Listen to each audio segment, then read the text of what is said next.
Hi guys, कैसे हैं आप सभी। उम्मीद करता हूँ बहुत अच्छे होंगे। तो चलिए स्टार्ट करते हैं आज का अपना टॉपिक। आज क्या पढ़ने वाले हैं? आज पढ़ेंगे क्लास 10th की हिस्ट्री।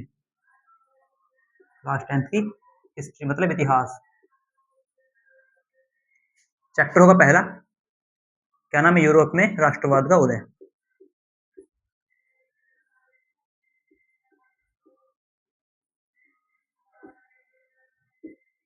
इसका भी एक छोटा सा पार्ट लेंगे, पूरा चैप्टर कवर नहीं करना है, केवल एक छोटा सा पार्ट है, वो नेपोलियन वाला।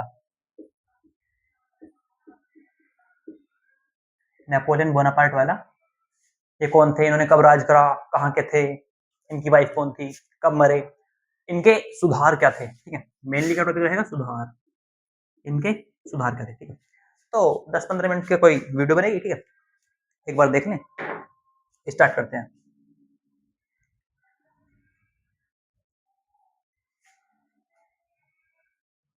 तो सबसे पहले ये बता दीजिए कि आपको फ्रांसीसी क्रांति याद है?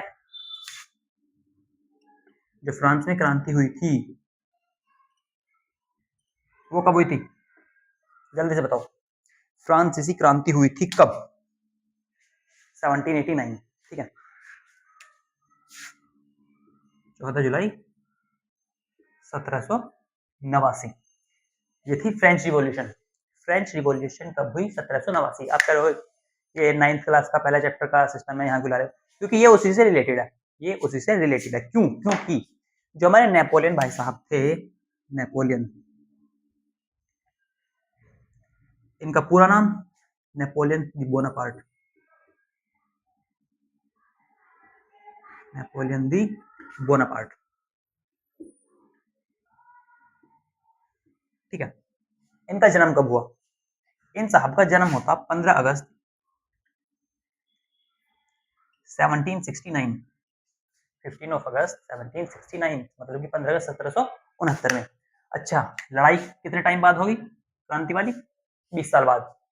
ठीक, समझाने का क्या मतलब है कि इन भाई साहब का जन्म हुआ 15 अगस्त 1769 में, नेपोलियन दी बोनापार्ट का। और जब फ्रांसीसी क्रांति हुई, जब फ्रांसीसी क्रांति हुई तो फ्रांस के जो राजा साहब थे उनका नाम था लुई 16। लुई 16। ठीक है, मतलब कि इनसे पहले लुई नाम के और 16 जने आ चुके थे, लेकिन 15 और ये थे 16। तो लुई 16 थे, इनके शासन में। तो राजा साहब थे, ये थे राजा साहब। राजा साहब सबसे पहले कुछ जाते हैं किसी भी लड़ाई को सॉल्व करना है। एक सेनापति होती, उनकी सेना होती है, सेना का सेनापति होता। सेनापति होता, जो उनकी कोई भी सेना होती है उस सेना को लीड करने वाला कोई भी सेनापति होता, और वो सेनापति ये थे नेपोलियन साहब। तो जो फ्रांसीसी क्रांति हुई 14 जुलाई 1789 में, 1789 में, वो लुई 16 साहब के टाइम पे स्टार्ट हुई, क्योंकि उन्होंने बहुत ज्यादा लोगों के साथ कर लगा दिया, जातिवाद कर दिया, बहुत ज्यादा भेदभाव वाला सिस्टम स्टार्ट कर दिया। लोग परेशान हो गए तो विद्रोह कर दिया, क्रांति हो गई। और उस टाइम जो उनकी सेना के जो राजा साहब थे, उनकी जो सेना थी, सेना के सेनापति मतलब कि सेना के हेड जो थे, वो थे नेपोलियन दी बोनापार्ट, जिनका जन्म हुआ था कब? 15 अगस्त 1769। मतलब कि फ्रांसीसी क्रांति के टाइम ये केवल 20 साल के थे। इनका जन्म हो तो गया, कहाँ हुआ था? अजाशियो, अजाशियो नामक शहर में। ठीक है, जो फ्रांस में है। मतलब कि जो इन भाई साहब की नागरिकता थी वो कहाँ की थी? फ्रांस की। इतना क्लियर? एक बार रिवाइज करो बहुत जल्दी से। इन भाई साहब की नागरिकता कहाँ की? फ्रांस की। इनका जन्म हुआ 15 अगस्त 1769। क्रांति हो गई 1779 में, 20 साल के थे जब ये सेनापति भी थे लुई 16 के अंडर में। नेपोलियन दी बोनापार्ट, इनका जन्म हुआ अजाशियो में। ठीक है, अच्छा,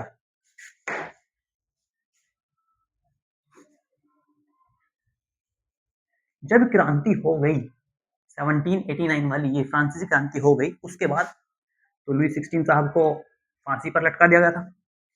लोगों ने अपने हाथ में राज सत्ता ले ली। तो ये नेपोलियन साहब थे, ये नहीं मारे गए। ठीक है, राजा साहब मारे गए, लेकिन जो नेपोलियन थे, नेपोलियन, ये बच गए। नेपोलियन साहब बच गए।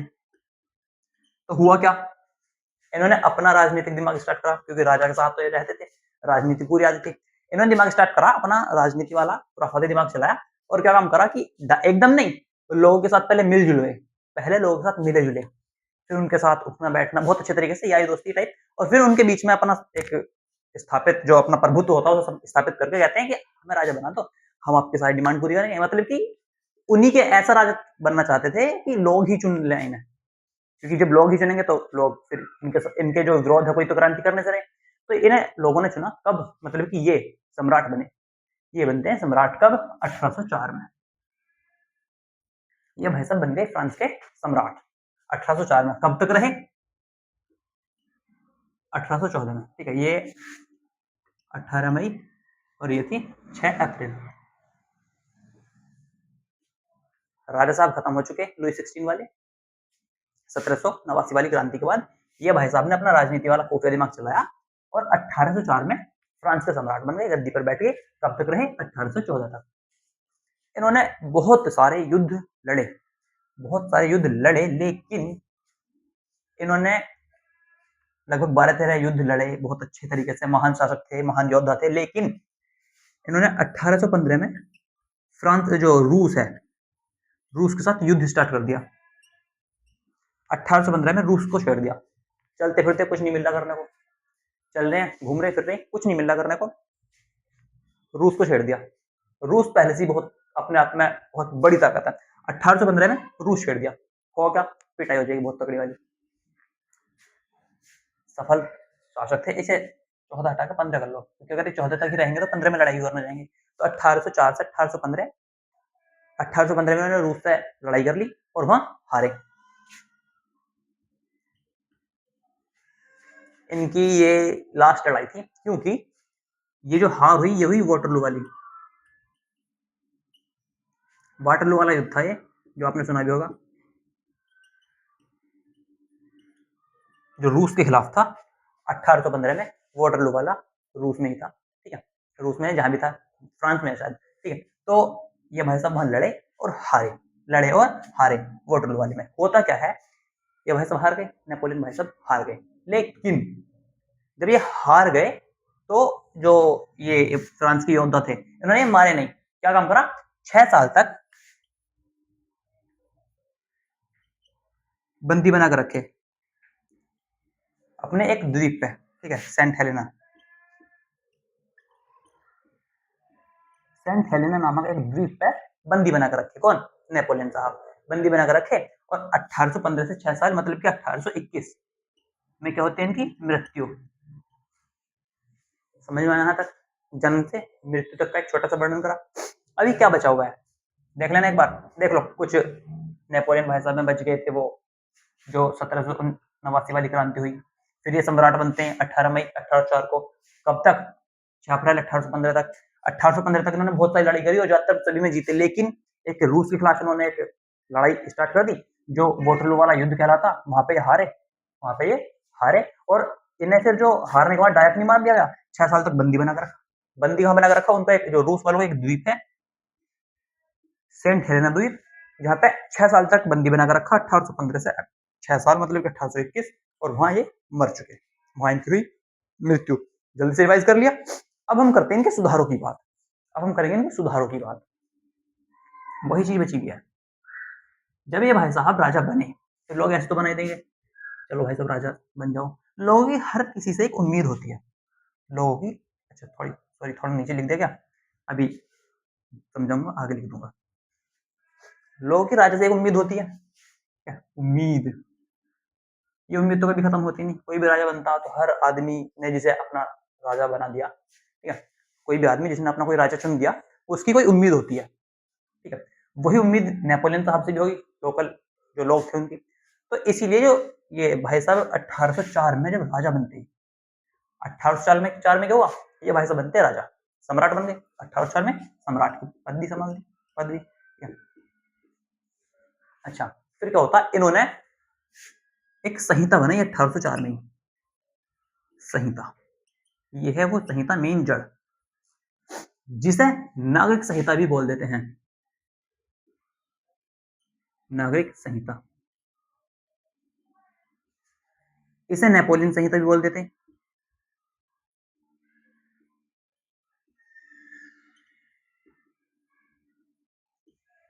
और इसे ही बोल देते हैं विधि संहिता।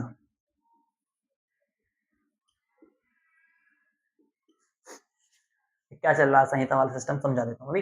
1804 में इन्होंने जब ये राजा बने उसी टाइम इन्होंने एक काम स्टार्ट कर दिया संहिता वाला, जिसे उसके 2-3 नाम है, नागरिक संहिता भी बोल देते हैं, नेपोलियन संहिता भी बोल देते हैं और विधि संहिता भी बोल देते हैं। इसमें हुआ क्या कि इन भाई साहब ने बहुत सारे जो है अपने तरफ से रूल एंड रेगुलेशन पास कर दिए, ठीक है। जैसे कि इन भाई साहब ने काम करा कि जो शासन है वो कैसे चलना, शासन कैसे चलना उसमें दिखाया गया इस बारे में, लोग कैसे हमारे साथ रहेंगे, हम क्या सुधार करने वाले हैं। नेपोलियन के सुधार इसी के अंदर आते हैं। तो जैसे कि नेपोलियन भाई साहब ने धार्मिक सिस्टम बहुत अच्छा कर दिया था।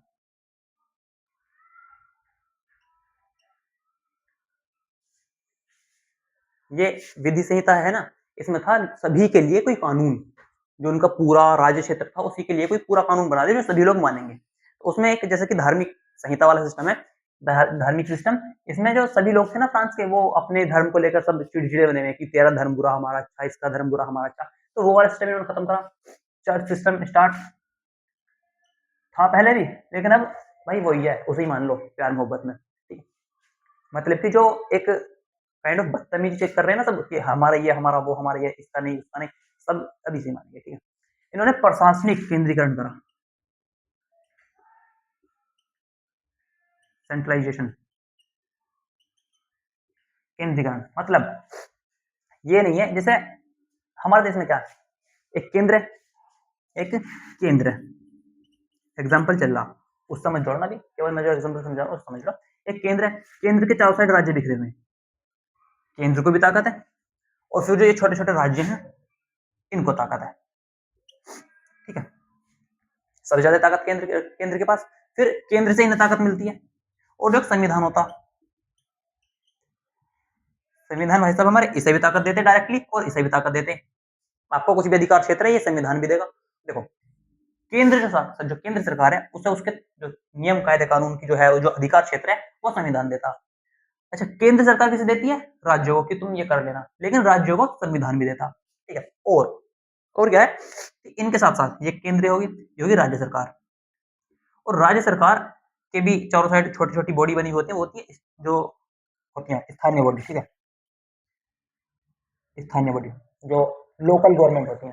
तो केंद्र के साइड में राज्य और राज्य साइड में स्थानीय, हमारे यहाँ ऐसा होता है। लेकिन इसमें होता क्या कि केंद्र ने कोई मान लिया कोई स्कीम स्टार्ट करी, ना पहुंचे राज्य तक, लेट पहुंचे। अच्छा केंद्र ने राज्य तक तो पहुंचा दी, लेकिन राज्य से स्थानीय तक ना आए, मतलब घपला होने का कुछ परसेंट चांस होता। तो इन भाई साहब ने क्या काम करा, नेपोलियन साहब ने, कि सब कुछ केंद्रीकृत होगा, सब कुछ केंद्रीकृत, कि केवल एक ही सरकार होगी और वही लोकल आदमी तक पहुंचेगी हर चीज। ये क्या है, यहाँ पे है लोकल मैन पीपल्स, ठीक है। सारे काम लोकल तक पहुंचाएंगे हम, छोटा मोटा कुछ नहीं, हम ही हमें, ठीक है। इस तरीके से काम स्टार्ट करा, क्यों, जिससे थोड़ा जो बीच के लोग होते हैं ना वो घपलेबाजी न कर दें, ऐसे काम इन्होंने स्टार्ट करे, प्रशासनिक कर दिया, धर्म कर दिया। अच्छा और इन्होंने शिक्षा स्टार्ट करवाई अच्छी वाली शिक्षा। क्या क्या तुम कब तक लड़ाई वड़ाई करोगे, कब तक अंधेपन के सहारे पे जो, थोड़ी शिक्षा लो, ठीक है। इन्होंने सामाजिकरण कर दिया,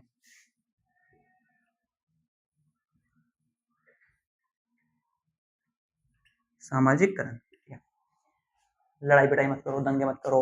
अच्छा कहीं रहने बैठने उठने की व्यवस्था, कोई इंसान आ रहा जा रहा है तो उसके लिए सड़क अच्छी हो, ठीक है। जो उनके रहने की व्यवस्था होती है ना, जो लोग कर देते जो रहन बसेरा बोल देते हैं, जो कोई किसी लोकल एरिया में सरकार करके रखते बसेरा किसी के लिए भी, जैसे कोई भी आएगा, धर्मशाला वगैरह होती है ना, धर्मशाला जैसे कोई भी आएगा वहां पे लोग आके रह लेगा, थोड़ा बहुत किराया देगा चला जाएगा। तो ये वाला सिस्टम स्टार्ट करवाया, ठीक है। आते जाते के लिए प्याऊ,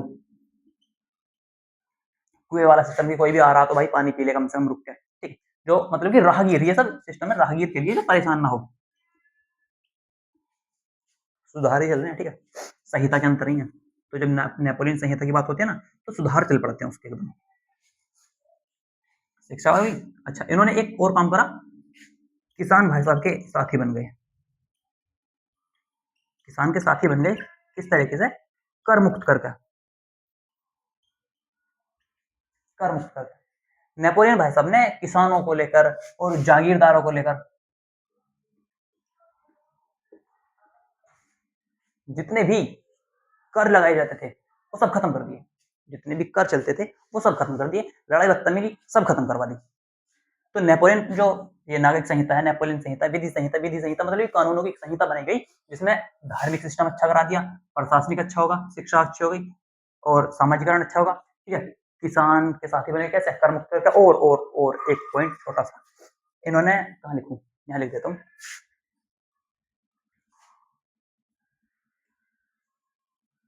आर्थिक सुधार भी कर दिया साथ ही साथ। आर्थिक सुधार कैसे करा? अच्छा देखो, राजनीतिक era, सामाजिक era, आर्थिक era, ठीक है। और अब ये मत कहना कि जी अब यहाँ पे लोकतंत्र वाला सिस्टम नहीं आया है। अगर लोकतंत्र आ गया तो फिर इन्हें 5 साल बाद 2 साल बाद जितना भी इनका टाइम पीरियड हो जाएगा चुनाव का, फिर इन्हें हटना पड़ेगा। हटेंगे तो इतना सारा फायदा करने का इनका क्या फायदा होगा? तो लोकतंत्र वाली डिमांड यहाँ नहीं होती है, इनका एक ही राज्य, सबका एक ही राज्य होता और हमेशा मरने तक कोई रहता, ठीक है। आर्थिक सुधार में अगर बैंक ऑफ फ्रांस, ठीक है, फ्रांस के बैंक की स्थापना कर दी।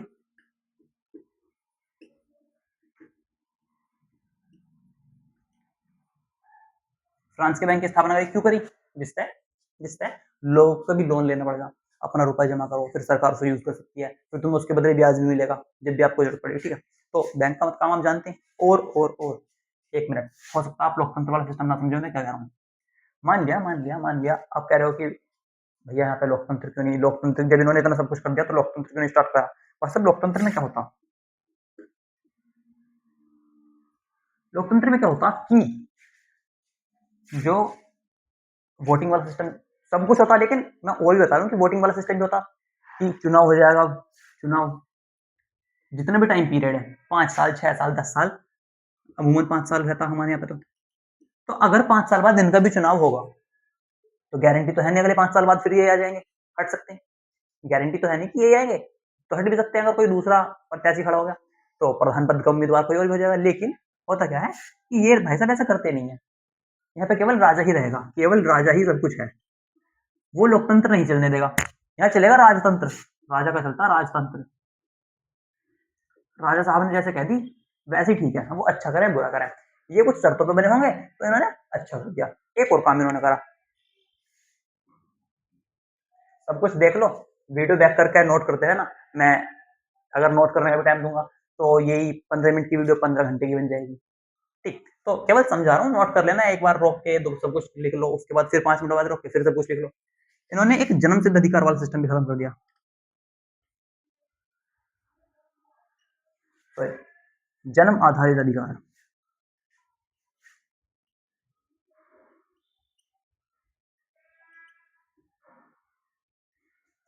ठीक है। जो उत्तराधिकार वाला सिस्टम होता, उत्तराधिकार वाला सिस्टम होता ना, सुना होगा कि राजा का बेटा ही राजा बनेगा, इन्होंने वो सब सिस्टम खत्म करा। इन्होंने कर दिया जन्म आधारित, जो ये तो खत्म कर दिया। जन्म आधारित अधिकार जो थे, जो किसी भी आदमी को मिल जाते थे कि जी सरपंच जी का बेटा सरपंच ही बनेगा, उसके यार दोस्त सब अपनी ऐठन में जाएंगे कि हम सरपंच के लड़के के दोस्त हैं, ठीक है। वो सिस्टम खत्म करके या नौकरी उसकी लगेगी जो हमारा जानकार है, ठीक है, क्योंकि ये हमारे कुंड में पैदा होगा, या हमारे रिश्तेदार इसलिए इसकी नौकरी लगेगी, या हमारा सेनापति कौन बनेगा, केवल जो हमारा जानकार है। नहीं, इन्होंने स्टार्ट करा